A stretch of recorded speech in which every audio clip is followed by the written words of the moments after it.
The wind was blowing strong that October afternoon in Portland, Maine.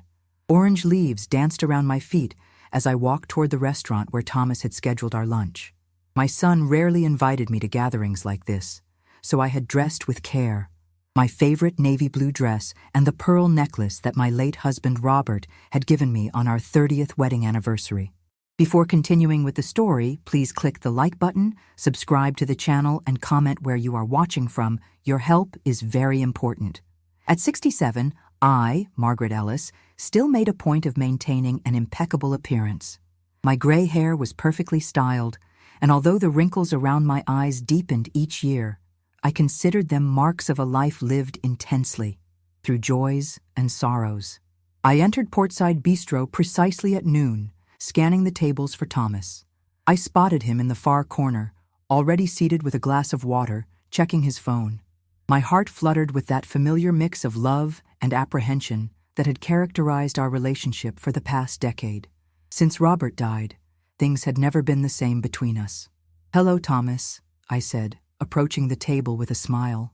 He looked up, his expression difficult to read. "Mom, thanks for coming." He stood briefly, offering the most perfunctory of hugs before we both sat down. Thomas had always been handsome, taking after his father with those striking blue eyes and strong jawline. At 42, he was a successful architect with his own firm in Portland. His hair was beginning to gray at the temples, just as Robert's had at the same age. "How are Lauren and Ethan?" I asked, referring to my daughter-in-law and 15-year-old grandson. "They're fine," Thomas replied, his tone clipped. He flagged down a waiter. "Can I get a bourbon, neat? Mom, would you like something?" "Just iced tea, please," I said to the waiter, who nodded and left. An uncomfortable silence settled between us. I tried again. "I saw Ethan's baseball team made the regional finals. I was thinking of attending the game next weekend." Thomas's jaw tightened. "About that, Mom. That's partly why I wanted to talk to you today." The waiter returned with our drinks, and Thomas took a long sip of his bourbon before continuing. "Lauren and I have been discussing things. We feel that, well, we think it might be better if you stepped back a little." "Stepped back?" I repeated, the words hanging in the air between us. "From our lives, Mom. From Ethan's life." Thomas wouldn't meet my eyes. "It's just that Lauren feels you're a bit too involved, and honestly, I agree with her." I sat perfectly still, my iced tea untouched. "I see him once a month, Thomas, sometimes less. It's not just the frequency, it's the intensity, the way you try to connect with him about family history, about Dad, about the Ellis legacy. Lauren feels you're putting pressure on him." I felt a familiar tightness in my chest. Lauren had never approved of me. From the day Thomas brought her home 15 years ago, there had been a tension between us that never dissipated. Robert had been the buffer, the peacemaker. Without him, that gulf had only widened. "I didn't realize sharing family stories was considered pressure," I said carefully, trying to keep my voice steady. "Ethan asks me questions. I answer them." Thomas sighed, the sound laced with impatience. "Mom, Lauren and I are trying to raise Ethan with our values, our traditions. We're building our own family culture." "And the Ellis history isn't part of that culture?" I asked, feeling a chill that had nothing to do with the restaurant's air conditioning. Thomas took another drink. "Look, I'll be direct. Lauren's parents are much more involved in our lives. They align better with how we want to raise Ethan. They don't constantly bring up the past or talk about what Grandpa Ellis would have wanted." "I see." My voice was barely above a whisper. "It's not personal, Mom." But everything about his tone suggested otherwise. "Then what is it, Thomas?" He looked at me directly for the first time since I'd arrived. "We're forging our own path.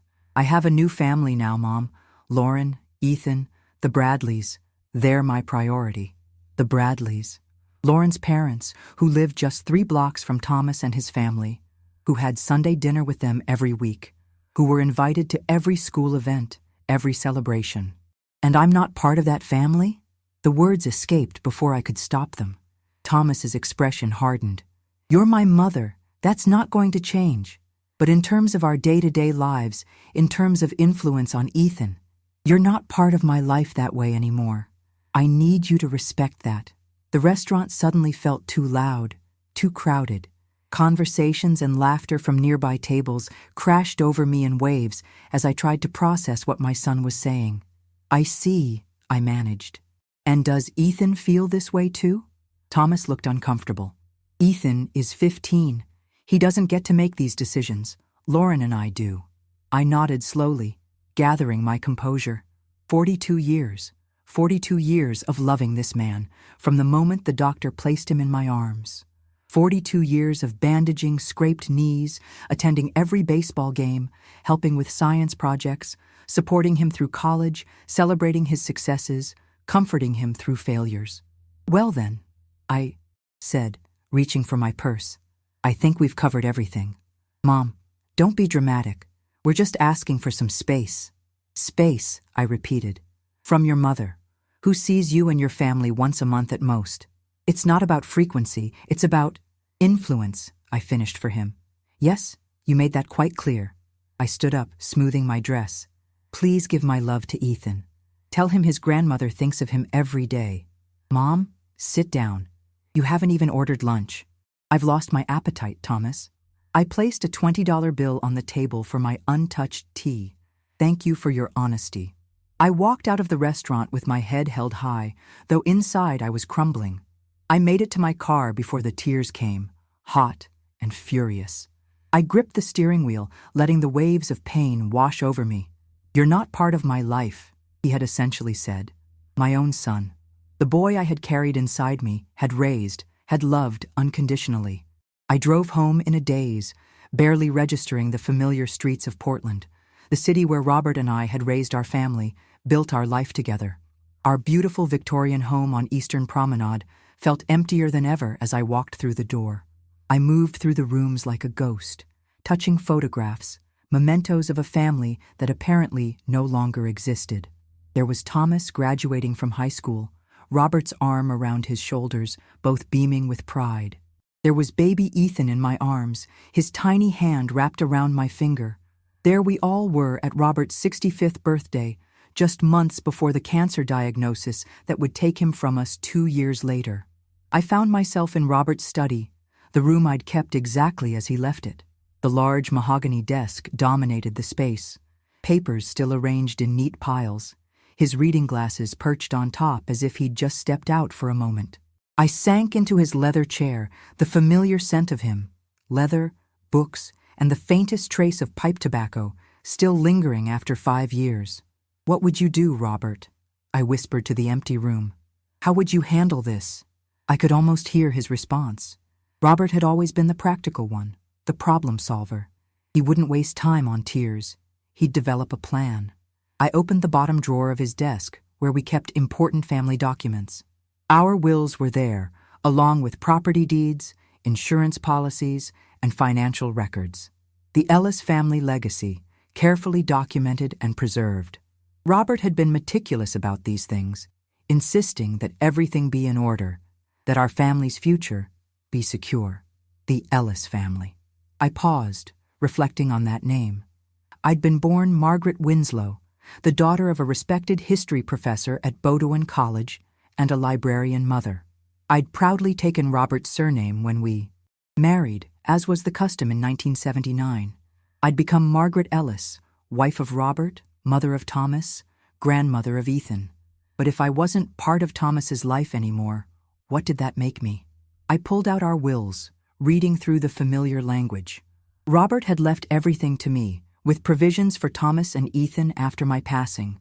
The family home, the vacation property in Bar Harbor, the investments, the Ellis family heirlooms, all would eventually pass to Thomas and then to Ethan. That had always been the plan. The Ellis legacy continuing through the generations.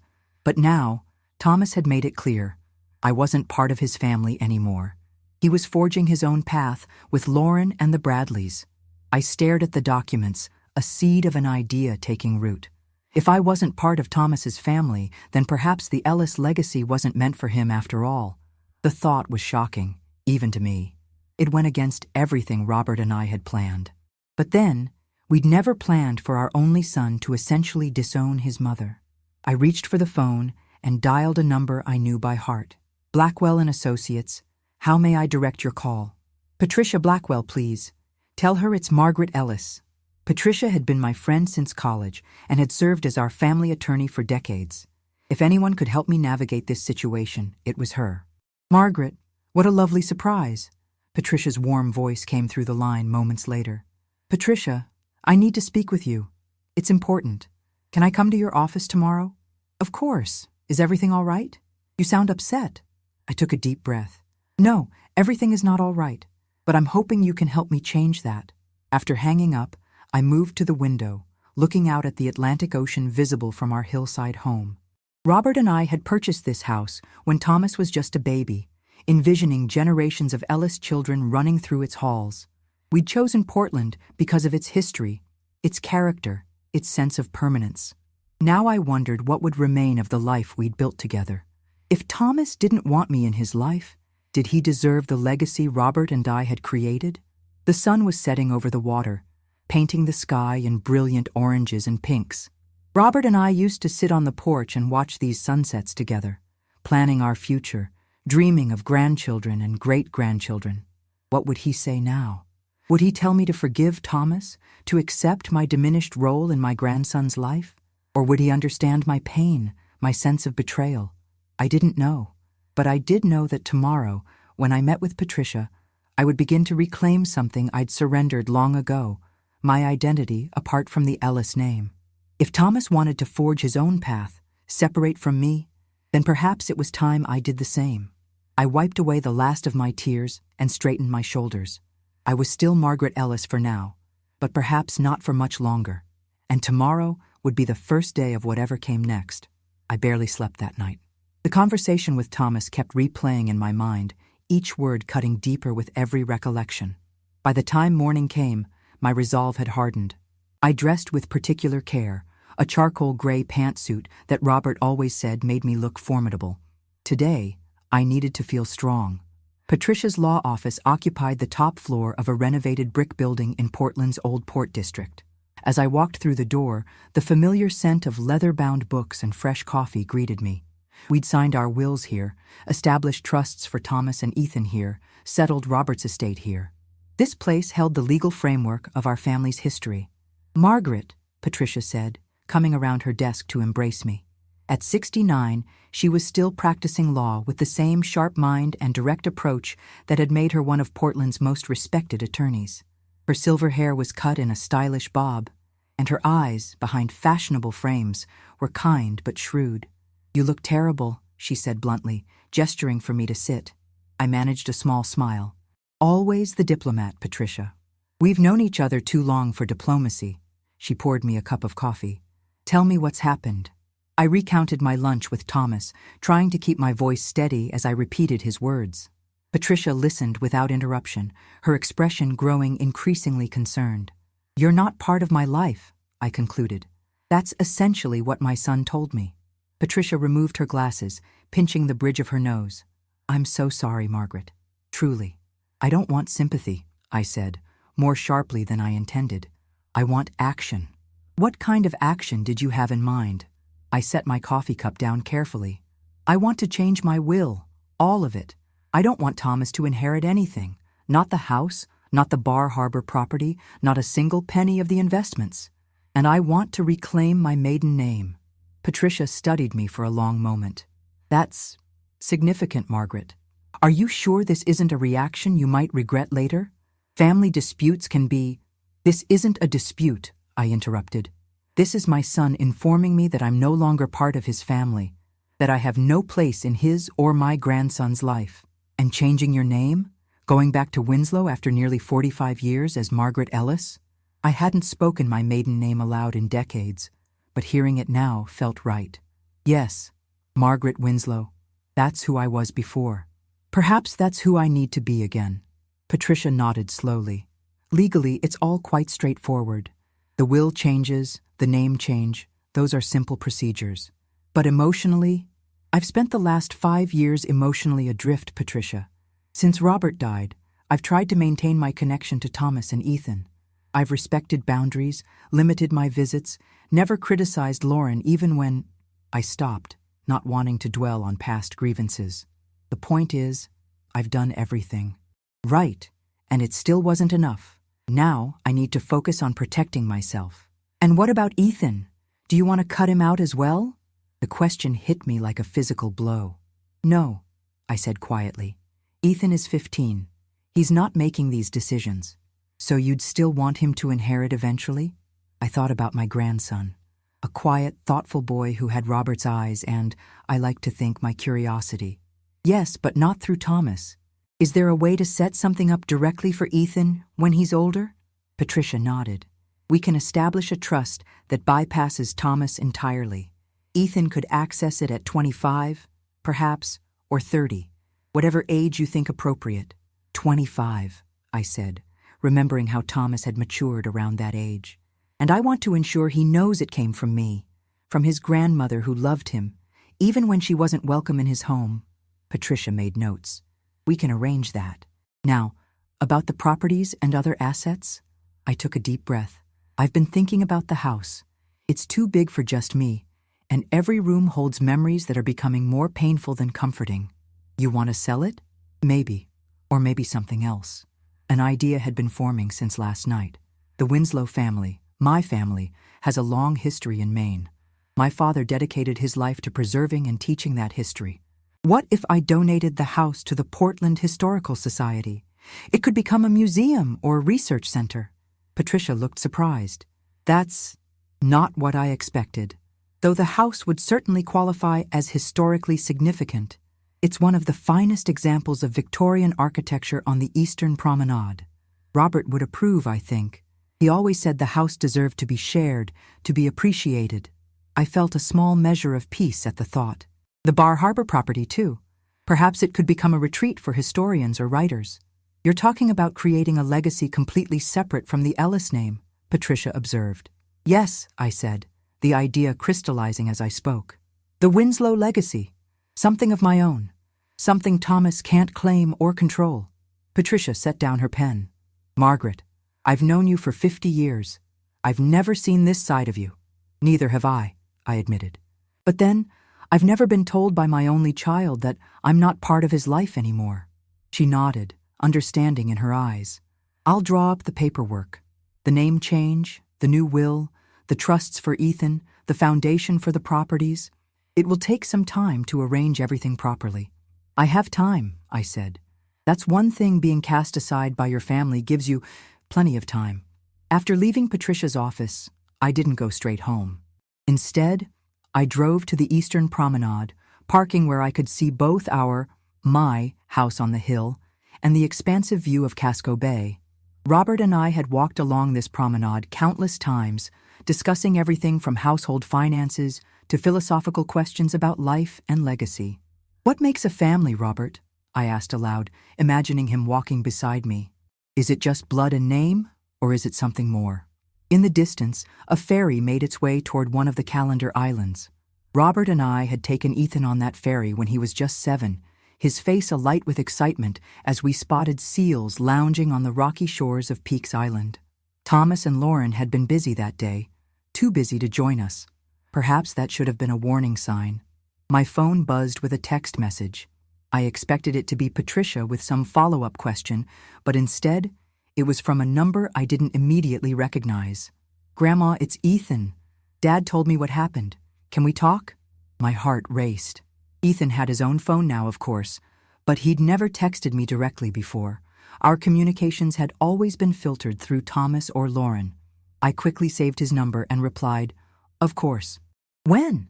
The response came almost immediately. Tomorrow after school? The coffee shop near my school? 3:30? I'll be there, I typed back, then added, I love you, Ethan. There was a longer pause before his reply appeared. Love you too.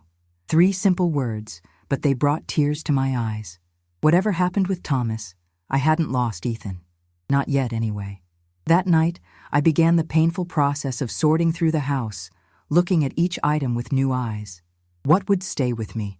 What would become part of the Winslow Legacy collection? What should go to Ethan directly? In our bedroom, my bedroom now, I opened the jewelry box that held pieces from both the Ellis and Winslow families. The pearl necklace Robert had given me, diamond earrings that had belonged to his mother, a sapphire ring that had been my grandmother's. I lifted out a pocket watch that had belonged to my great-grandfather, Charles Winslow. The gold case was engraved with his initials, and inside was a faded photograph of his wife, Elizabeth. They had lived in this very city during the late 1800s, raising 6 children in a house not unlike this one. Charles Winslow had been a shipbuilder, creating vessels that sailed to ports around the world. His name had meant something in Portland. The Winslow name had history, had weight, and now I would reclaim it. The next afternoon, I arrived at Coastal Coffee 15 minutes early, securing a quiet table in the corner. The shop was popular with high school students, and several groups were already there, filling the space with energetic chatter. I spotted Ethan the moment he walked in. At 15, he was already nearly 6 feet tall, with the lanky build of an athlete. His dark hair, just like Thomas's at that age, flopped over his forehead, and he pushed it back in a gesture so reminiscent of Robert that my heart clenched. He saw me and hesitated briefly before making his way over. I resisted the urge to stand and hug him, unsure of what boundaries existed now. "Hi, Grandma," he said, sliding into the chair across from me. "Hello, Ethan. It's so good to see you." I pushed forward a mug. "I ordered you hot chocolate, with extra whipped cream. Still your favorite?" He smiled, a small, cautious smile, but genuine. "Yeah, thanks." We sat in awkward silence for a moment. I wanted to ask so many questions. Does your father know you're here? What did he tell you about our lunch? Are you here because you want to be, or because you feel obligated? Instead, I said, "How's baseball going? I hear you made the regional finals." Ethan nodded, wrapping his hands around the mug. "Yeah, we play this weekend. I'm starting pitcher." "That's wonderful. Your grandfather would have been so proud." At the mention of Robert, Ethan's expression softened. "I was thinking about him the other day, about how he used to help me practice. Remember how he built that pitching target in the backyard?" "I do. He spent an entire weekend on it, getting the measurements just right. Dad took it down last summer," Ethan said quietly. "Said we needed the space for Lauren's garden." I kept my expression neutral, though the news stung. Robert had indeed built that target with meticulous care, wanting it to be perfect for his only grandson. "Grandma," Ethan began, then stopped, fidgeting with his napkin. "Dad said you and he had a disagreement, that you might not be coming around as much anymore." So that's how Thomas had framed it. A disagreement. "Did he explain what the disagreement was about?" I asked carefully. Ethan shook his head. "Just that you and Lauren have different ideas about family stuff, and that he needs to support Lauren because she's his wife." I took a sip of my tea, considering my response. I wouldn't put Ethan in the middle. I wouldn't make him choose sides or feel guilty. "Your father and I see some things differently," I said finally. "But Ethan, my feelings for you haven't changed. You're my grandson, and I love you very much. But will I still see you?" he asked. And for a moment, he looked younger than his 15 years, more like the little boy who used to climb into my lap for stories. "I hope so," I said honestly. "That might be complicated right now, but I'm not going anywhere. I'll always be here for you." He nodded, seeming relieved. "Good, because I've been working on this history project for school, and I need your help." "A history project?" "Yeah, it's about family histories and how they connect to local history. We're supposed to trace our family back at least 3 generations and show how they were part of the community." I couldn't help but smile. History had always been my passion, a trait I'd inherited from my father. I'd be happy to help. "What would you like to know?"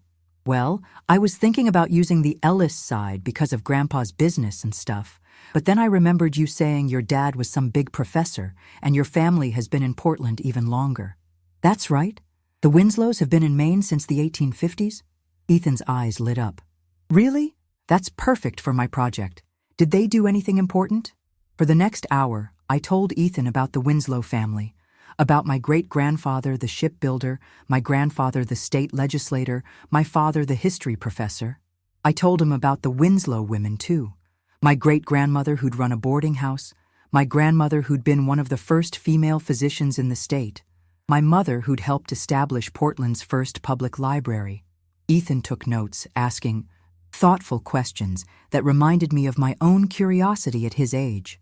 When I showed him the pocket watch I'd brought, Charles Winslow's watch, he handled it with reverence. "This is so cool, Grandma." Can I take a picture of it for my project? Of course. In fact, I hesitated, then continued. I'd like you to have it. His eyes widened. Really? But isn't it super valuable? It is valuable, but not primarily in terms of money. It's valuable because it connects us to our history, to the people who came before us. I closed his fingers around the watch. The Winslow history is your history too, Ethan. Don't ever forget that. Thanks, Grandma. He carefully tucked the watch into his backpack. I should probably get going. Dad's picking me up at the library in 20 minutes. Of course. I stood, and this time I did hug him, relieved when he hugged me back without hesitation. Ethan, I said as he turned to leave, if you need anything at all, you can always call me, or text, anytime. He nodded. I know, Grandma. Then with a small smile, maybe you could still come to my game this weekend? It starts at 1 say. Hope bloomed in my chest. I'd love to. After he left, I sat back down, my tea long cold, but my heart warmer than it had been in days. Thomas might have decided I wasn't part of his life anymore, but Ethan still wanted me in his, and that was something worth fighting for. My phone buzzed with a text from Patricia. Papers ready for your review tomorrow, 10 a.m.? I texted back a quick confirmation. Tomorrow, I would begin the process of legally becoming Margaret Winslow again. I would start creating the Winslow legacy that would eventually benefit Ethan and generations beyond him. Thomas had the Ellis name. He could keep it, but everything else, the history, the properties, the true legacy, that would follow a different path, my path. As I drove home, I felt something I hadn't expected. Not just anger or hurt, but a sense of possibility. For 45 years, I had been Margaret Ellis, defined largely by my roles as Robert's wife and Thomas's mother. Now, I had the chance to rediscover Margaret Winslow, to define myself on my own terms. It wasn't the future I had planned, but perhaps it was the future I needed. The baseball field buzzed with energy as I found a seat in the bleachers. Parents and supporters filled the stands, many wearing the blue and gold colors of Portland East High School. I had deliberately arrived just before the first pitch, hoping to avoid any awkward encounters with Thomas or Lauren. From my vantage point, I could see Ethan warming up on the mound, his lanky frame somehow looking more mature in his uniform. Pride swelled in my chest as I watched him throw practice pitches with perfect form, Robert's careful coaching evident in every movement. I was so focused on Ethan that I didn't notice someone climbing the bleachers toward me until a voice said, "Margaret, is that seat taken?" I looked up to see Helen Bradley, Lauren's mother. My first instinct was to make an excuse, to move, to avoid what would surely be an uncomfortable conversation.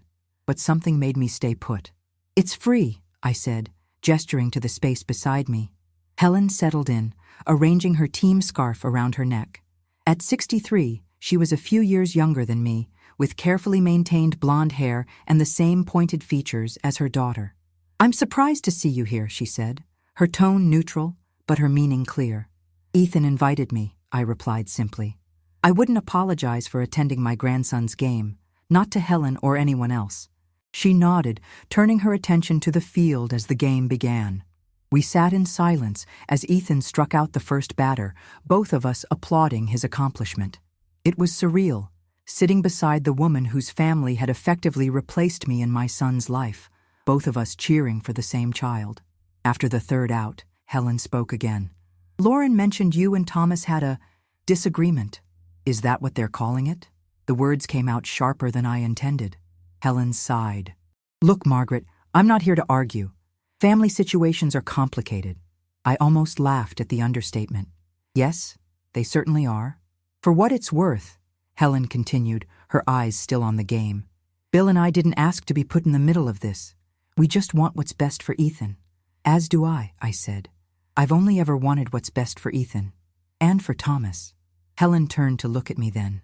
"I know. But sometimes what we think is best and what actually is best aren't the same thing."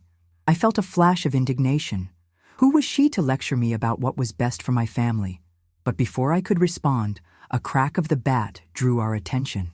Ethan had connected with a fastball, sending it deep into left field. The crowd rose to its feet as he rounded the bases, sliding home just ahead of the throw.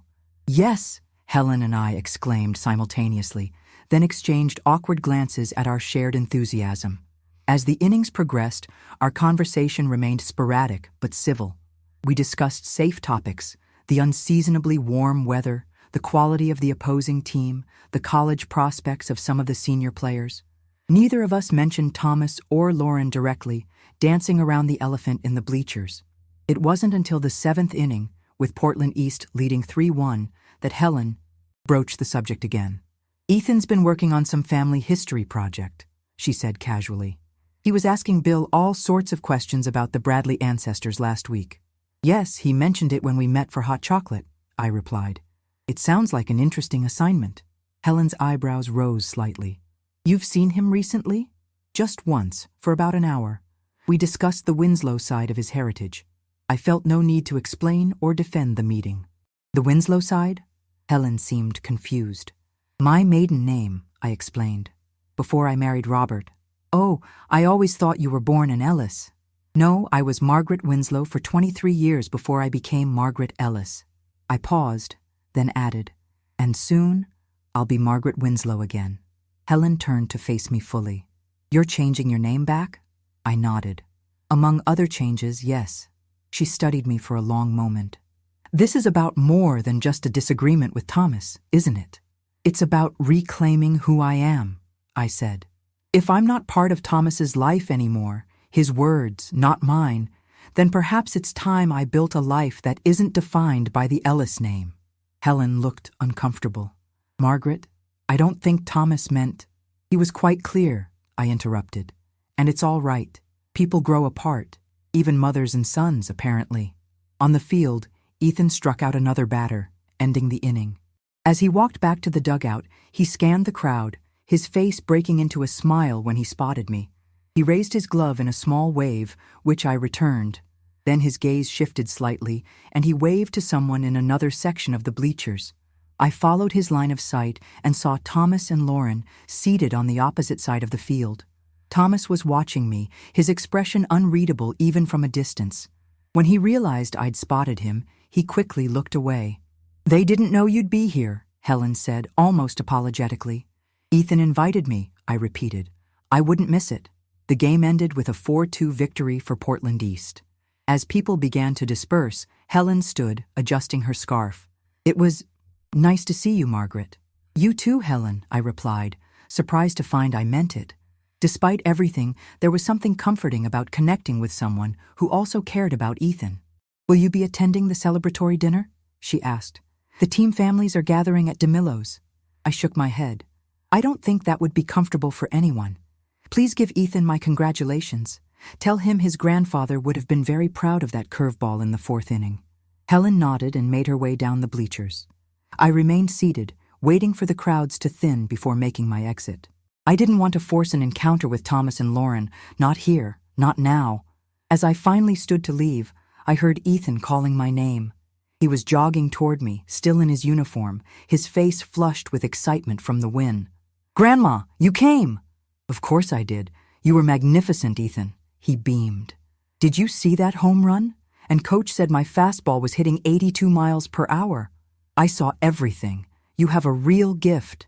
I reached out to squeeze his arm, conscious of not embarrassing him with too much physical affection in front of any lingering teammates.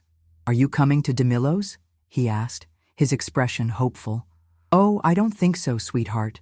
It's a team celebration and—" "Your family," he interrupted. "You should be there." The simple declaration, "your family," made my throat tighten with emotion. "That's very sweet of you, but I think it's better if I sit this one out.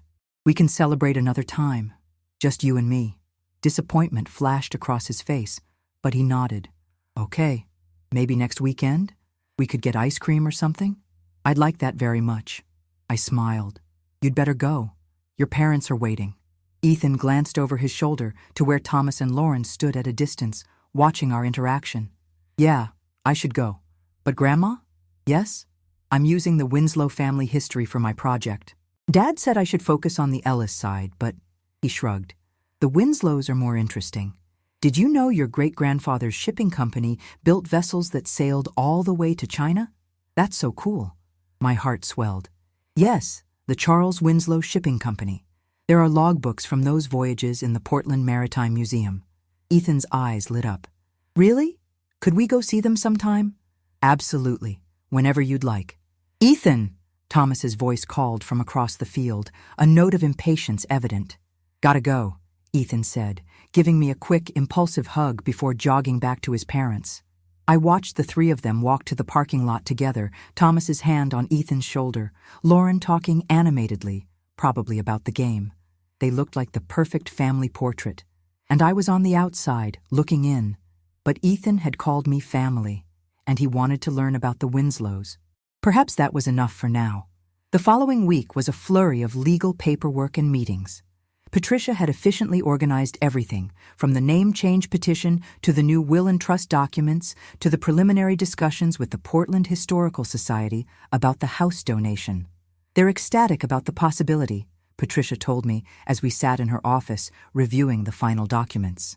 Apparently, they've had their eye on your house for years as a potential period museum.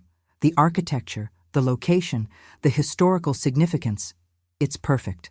And they understand my conditions? I asked. That it would be called the Winslow House, and that a portion would be dedicated to displaying artifacts and information about the Winslow family's contributions to Portland's history. All agreed to. They're particularly excited about your father's academic papers and your great-grandfather's shipping records. Oh, and they mentioned something about maritime artifacts? I nodded. There's a collection of items Charles brought back from his voyages. Jade carvings from China, textiles from India, navigational instruments from England. They've been in storage since Robert and I downsized my parents' home after my mother died. Perfect. They're drafting a formal acceptance letter with all the details. Patricia handed me a pen. Now, if you're ready, these are the documents to petition for your name change. I took the pen, poised to sign where she indicated. It feels strange, I admitted. Almost like I'm divorcing the past. Not divorcing, Patricia corrected gently. Reclaiming. There's a difference. I signed the papers, watching as Margaret Winslow took shape beneath my pen. It was a signature I hadn't used in nearly 45 years, yet it felt natural, like greeting an old friend. Now for the will and trusts, Patricia continued. Everything is, as we discussed, the house and historical items to the Portland Historical Society, with provisions for the establishment of the Winslow Legacy Foundation. The Bar Harbor property converted to a retreat center for historians and writers. A trust for Ethan, accessible when he turns 25, with provisions for educational expenses before that. And a separate smaller trust for Thomas that consists solely of personal items that were specifically Robert's, his watches, his books, his golf clubs. I hesitated at that last item. Are you sure about including Thomas at all? After what he said, I think it's the right thing to do, Patricia said. Not for Thomas's sake, necessarily, but for yours, and for Robert's memory. These items were his father's. Excluding him completely might feel satisfying now, but in the long run, you're right, I sighed. Robert would want him to have those things. I signed the remaining documents, feeling lighter with each signature. When I finished, Patricia gathered them all into a folder. It will take a few weeks for the name change to become official. The trusts will be established immediately. As for the house donation, once the Historical Society's board approves, we can move forward with the transfer of ownership. And I can continue living there until you decide otherwise. They're happy to have you remain as long as you wish. They see it as a benefit, having someone who knows the house's history intimately. I nodded, relieved. I wasn't ready to leave my home yet, despite the painful memories it now held. Thank you, Patricia, for everything. That's what friends are for, she said, squeezing my hand. Now, how about lunch? We can celebrate the birth of the Winslow legacy. Over lunch at a small bistro overlooking the harbor, Patricia and I reminisced about our college days, about the young women we'd been, and the paths our lives had taken. We'd both married, had children, built careers. But while Patricia's 3 children and 7 grandchildren remained close, regularly gathering for Sunday dinners and holiday celebrations, my family had splintered. Do you think I'm doing the right thing? I asked her as we lingered over coffee. Creating this separate legacy, essentially cutting Thomas out?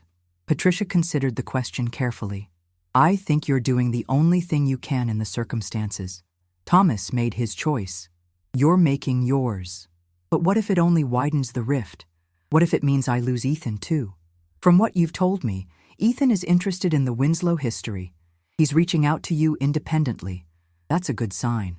He's 15, I reminded her. Still very much under his parents' influence. True, but 15-year-olds also start developing their own opinions, their own sense of right and wrong. Patricia smiled. My oldest grandson is 16, and believe me, he makes his views known, especially when he thinks his parents are being unreasonable. I hope you're right. I stirred my coffee absently. I just don't want Ethan caught in the middle. Then make sure he isn't.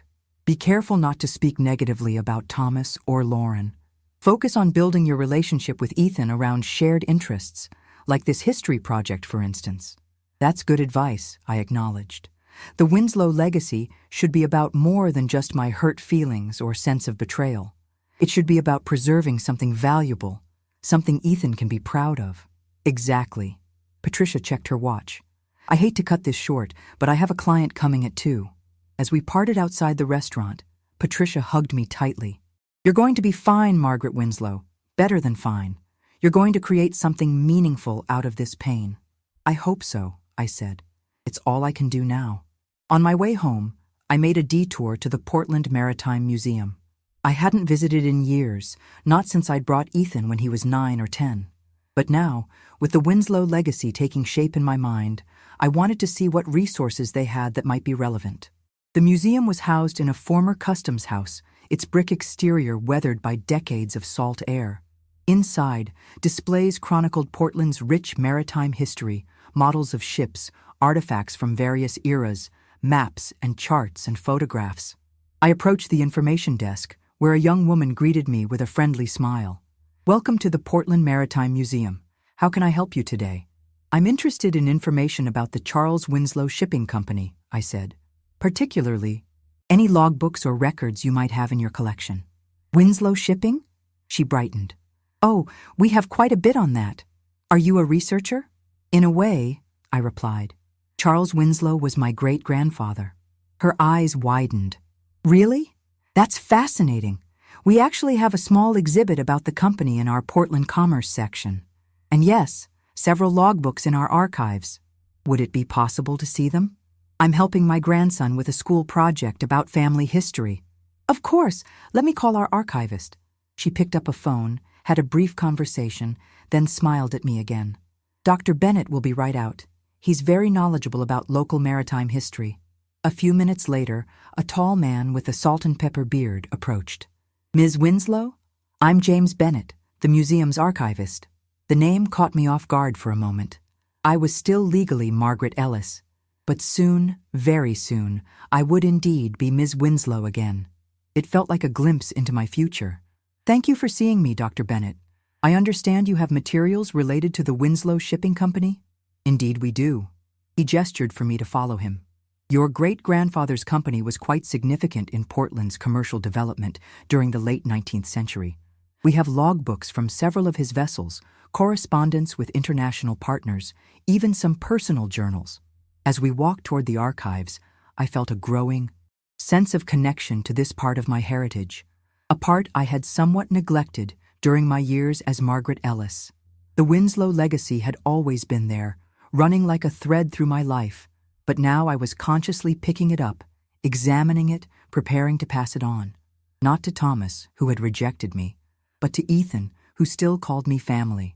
And perhaps, in a larger sense, to the community of Portland itself. Through the Winslow House Museum and the maritime records, I might contribute to this very institution. It wasn't the future I had planned, but standing there among the artifacts of my family's past, I could begin to envision a future with purpose, with meaning. A future where the name Winslow would once again be associated with something significant in Portland. Thomas had the Ellis name, but I would build something new, yet rooted in something very old, with the Winslow name, and perhaps, someday, he would understand what he had rejected when he told me I wasn't part of his life anymore. 6 months can change everything. As spring blossomed in Portland, I stood in what had once been Robert's study, now transformed into the central exhibition room of the Winslow House Museum. The mahogany desk remained, but instead of Robert's papers, it displayed carefully arranged artifacts from the Winslow family history. My great-grandfather's navigational instruments, my grandmother's medical journals, my father's academic publications. Glass cases along the walls held other treasures: Charles Winslow's pocket watch, a replica since I'd given the original to Ethan, trade goods from the shipping company's voyages, photographs spanning 5 generations of Winslows in Portland. Each item told a story, not just of my family, but of the city's growth and development. Ms. Winslow? The board members have arrived. I turned to see Sarah Chen, the young curator the Historical Society had hired to oversee the museum. In the 3 months since I'd officially donated the house, while retaining lifetime residence rights to the 3rd floor, now converted into a comfortable apartment, Sarah and I had worked closely together, cataloging items, planning exhibitions, creating an educational program for local schools.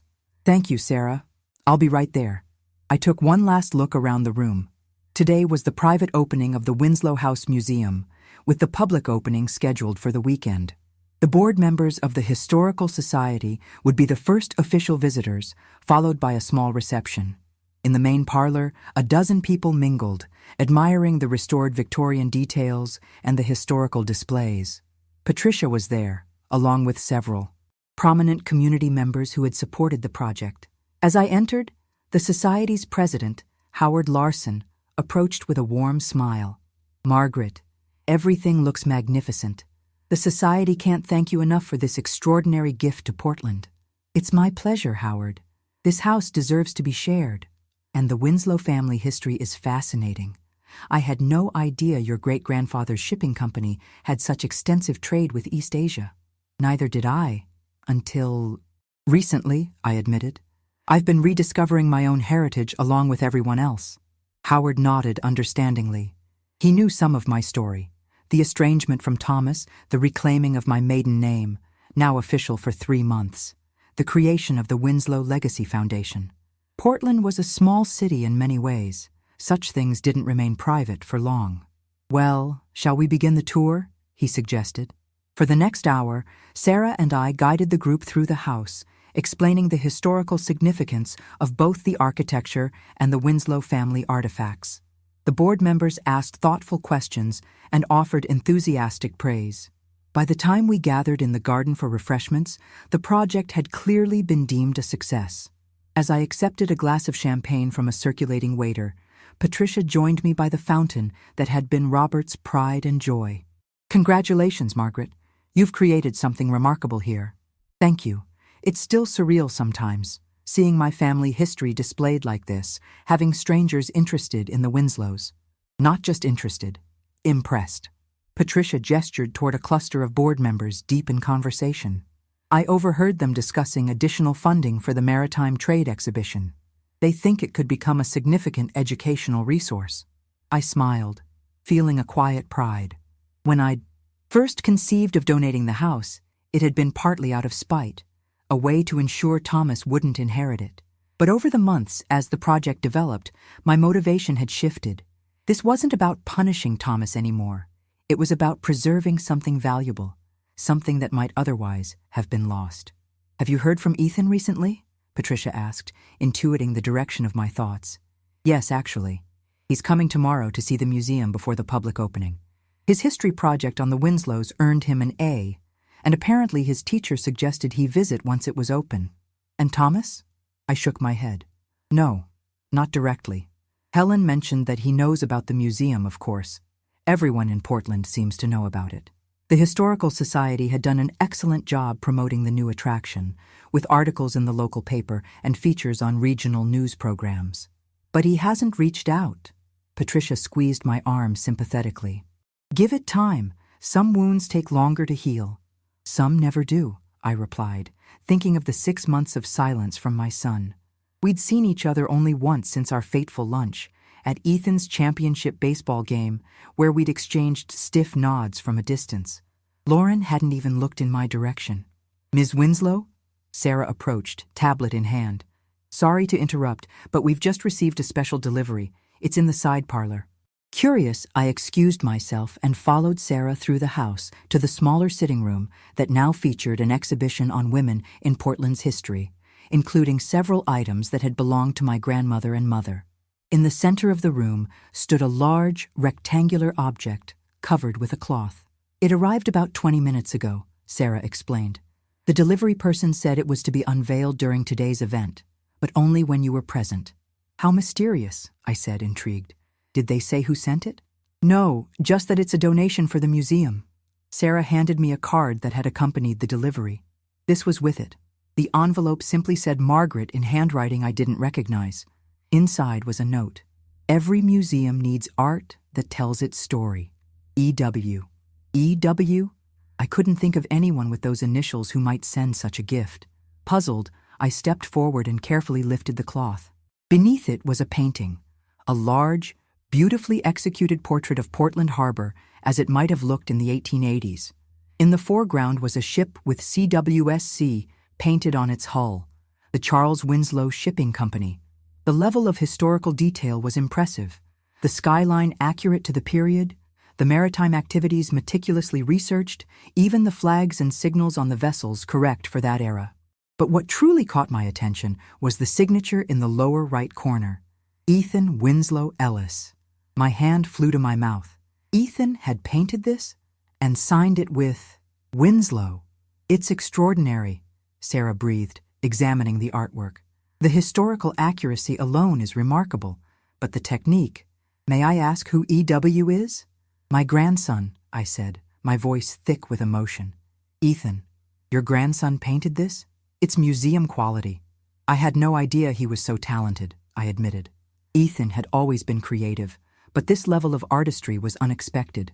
And when had he found time to create such a detailed work? It must have taken months. "Would you like a moment alone?" Sarah asked, noting my emotional reaction. I nodded gratefully.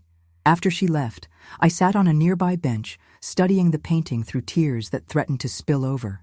The care Ethan had taken with every detail, the obvious research he'd done into both the historical period and the Winslow shipping business, the hours of work the piece represented, it was overwhelming. And that signature, Ethan Winslow Ellis. He had claimed the Winslow name as part of his own identity. My phone buzzed with a text message. It was from Ethan. "Did it arrive? Do you like it?" I quickly typed back, "It's magnificent. I'm speechless. When did you learn to paint like this?" "Been taking lessons for 2 years. This is my first big project. Wanted it to be special." "It's beyond special. It's extraordinary. Thank you from the bottom of my heart. Can't wait to see it in the museum tomorrow. Can I bring a friend?" "Of course. Anyone you like." There was a pause before his next message appeared. "Actually, Dad wants to come too. Is that okay?" I stared at the screen, my heart suddenly racing. Thomas wanted to come? To the museum? After 6 months of silence? Before I could reply, Ethan sent another text. He saw me working on the painting, asked a lot of questions about the Winslows.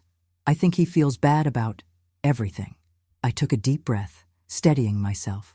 "Of course he can come. You're both welcome anytime." "Great. See you tomorrow at 10? I'll be here."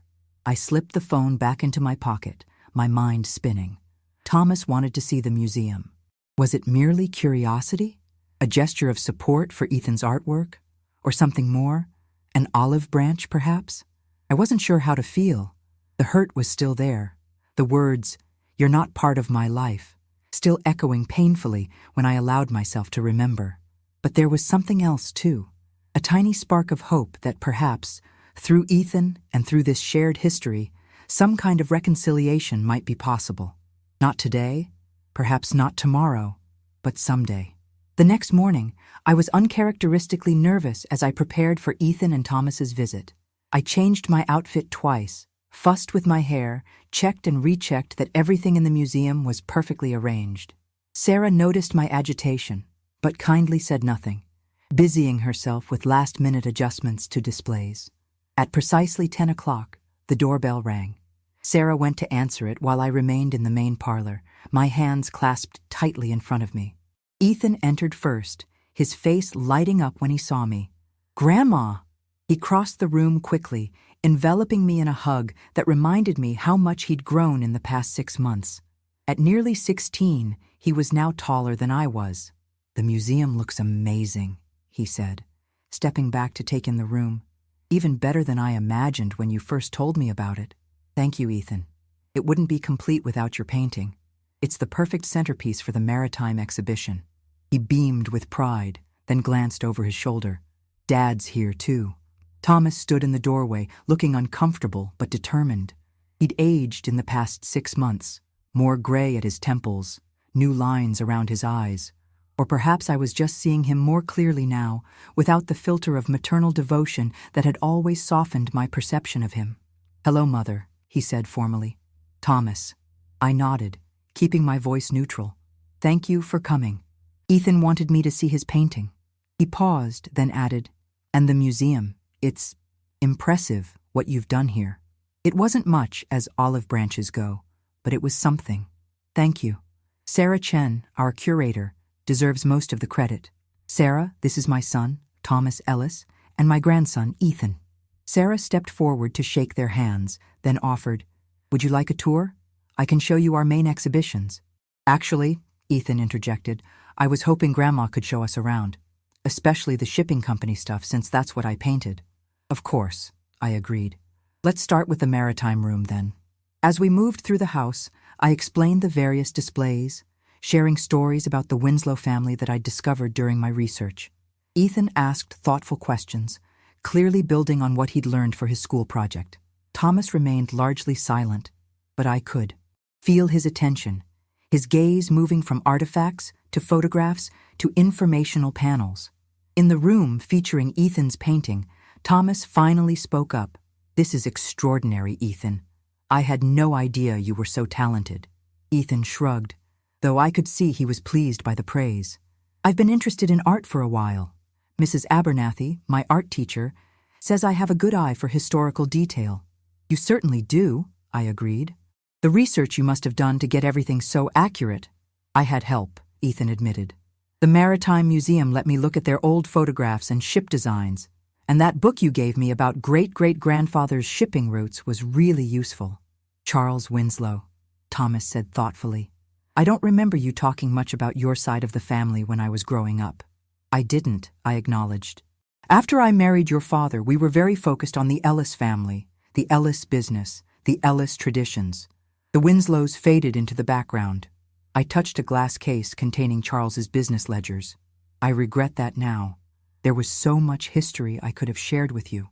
Thomas nodded, a flicker of something, understanding, regret, crossing his face. Dad always was, dominant in establishing our family identity. It was the closest he'd come to acknowledging why I might have reclaimed my maiden name, created this museum, established the Winslow legacy separate from the Ellis name. "Your father was a wonderful man," I said carefully. "But yes, the Ellis identity was very important to him. And to you, I think." Thomas didn't respond directly. Instead, he moved to examine a photograph of my father in his professor's robes. "Ethan tells me your father was an important historian?" "Yes. Professor James Winslow. He taught Maine history at Bowdoin for 40 years. Many of his books are still used in university courses." "Another legacy I knew nothing about," Thomas murmured, almost to himself. Ethan, sensing the tension, suggested, "Can we see your apartment upstairs, Grandma?" "Dad, Grandma lives on the 3rd floor now. You're still living here?" Thomas seemed surprised. "Yes, part of my arrangement with the Historical Society. I have lifetime residence rights to the 3rd floor, which has been converted into a private apartment." I hesitated, then added, "Would you like to see it?" Thomas nodded, and we made our way up the grand staircase to the 3rd floor. Unlike the museum spaces below, my apartment was modern and comfortable, though I'd kept several antique pieces that held special meaning. Through the large windows, Casco Bay was visible in the distance, sparkling in the morning sun. "It's nice," Thomas said, looking around. "Smaller than before, but still home," I finished. "I didn't want to leave entirely. This house has too many memories." "Yes." Thomas moved to the window, his back to me. "Ethan, would you give your grandmother and me a moment?" Ethan glanced between us, concern evident on his face. "Sure, I'll go check out more of the museum." He squeezed my hand quickly before heading downstairs. Silence filled the room after he left. I waited, giving Thomas space to say whatever he had come to say. Finally, he turned from the window. "I owe you an apology." The words hung in the air between us. "What I said to you that day at lunch." He shook his head. "It was cruel and untrue. You've always been part of my life, even when I tried to push you away." I remained silent, not trusting myself to speak. "Seeing what you've done here, preserving this history, creating this legacy, it made me realize what I was rejecting." He gestured around him. "Not just you, but all of this. The Winslow heritage that's as much a part of Ethan as the Ellis name." "It is," I agreed quietly, "just as it's part of you, whether you acknowledge it or not." Thomas nodded slowly. "I've been thinking about that, about names and what they mean." He met my eyes directly. "Lauren and I are having problems." The admission surprised me. "I'm sorry to hear that." "Are you?" His tone wasn't accusatory, merely questioning. "Yes," I said honestly. "I never wanted your marriage to fail, Thomas. I just wanted a place in your life, in Ethan's life. I know that now." He sighed heavily. "Lauren and I, we want different things. Have for a while, I think. My focus on the Ellis name, the Ellis legacy, it came from me, not her. I pushed for it because I thought it's what Dad would have wanted. But in doing so, I pushed away the person who helped create that legacy." I moved to stand beside him at the window. "Your father would have wanted you to be happy, Thomas. That's all.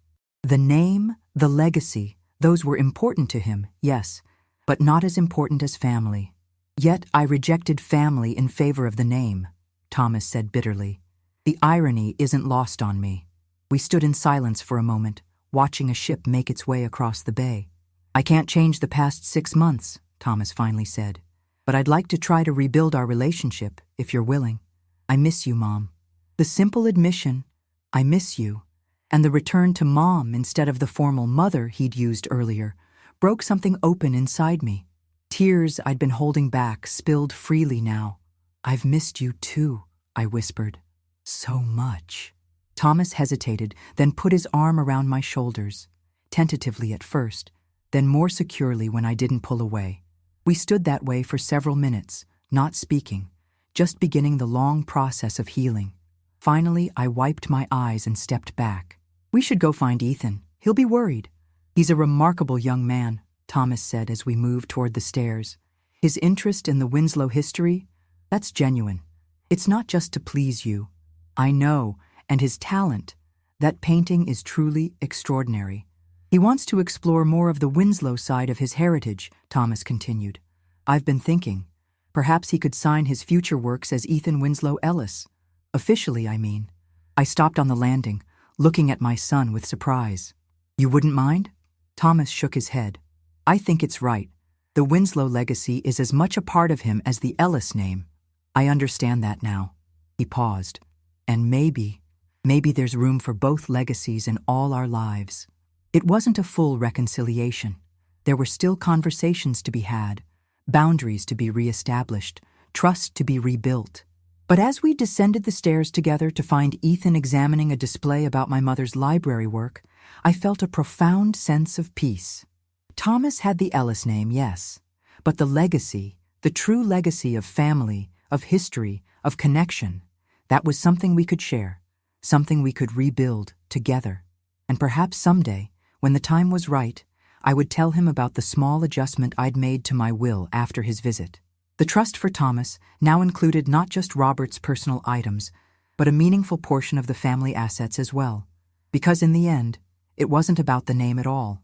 It was about the love that had created the legacy in the first place. A love that, despite everything, had never truly disappeared. If you enjoyed my story of reclaiming my identity after heartbreak, please subscribe to hear more authentic tales of women finding their strength later in life. Leave a comment sharing what the Winslow legacy means to you. I read every single one.